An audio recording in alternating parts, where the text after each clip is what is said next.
নির্বাচনের দিন আমরা এতটাই নিশ্চিদ্র নিরাপত্তা রাখবো যে আমরা আইডি কার্ড ছাড়া কাউকেই অ্যালাউ করব না।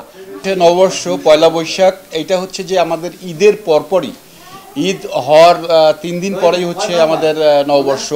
সেহেতু হচ্ছে যে আয়োজনটা সেইভাবে কিন্তু এখনও আমাদের যে সেন্ট্রালি যেটা পালন হয় এফডিসি সম্পূর্ণ সবাই মিলে, সেটা কিন্তু এখন হচ্ছে না। কিন্তু তারপরও কিছুটা উত্তাপ আছে। সেটা হচ্ছে যেহেতু নির্বাচন শিল্পী সমিতির আগামী 19 তারিখে, তো সেহেতু 2 প্যানেলের এখানে তারা যে নববর্ষ, তাদের নববর্ষ যথাযথই পালন হচ্ছে এবং আমরা যেটা দেখতে পাচ্ছি যে তাদের সদস্যদের সাথে তাদের হচ্ছে যে মত বিনিময় বা কুশল বিনিময় বা ভোট চাওয়াচাই সেগুলো হচ্ছে, এগুলো আমরা দেখতে পাচ্ছি। তো সেইভাবেই দিন কাটছে। আর আমরা যেহেতু উপস্থিত আছি এই কারণেই যে আমরা যেহেতু নির্বাচন কমিশন, আমরা আজকে তাদের সমস্ত ভোটারদের আমরা ভোটের আইডি কার্ড দিচ্ছি। যারা ভোটার তাদেরকে ভোটার আইডি কার্ড দিচ্ছি, যে আইডি কার্ড দিয়ে তারা ভিতরে ঢুকবে। এবং নির্বাচনের দিন আমরা এতটাই নিশ্চিদ্র নিরাপত্তা রাখবো যে আমরা আইডি কার্ড ছাড়া কাউকেই অ্যালাউ করব না।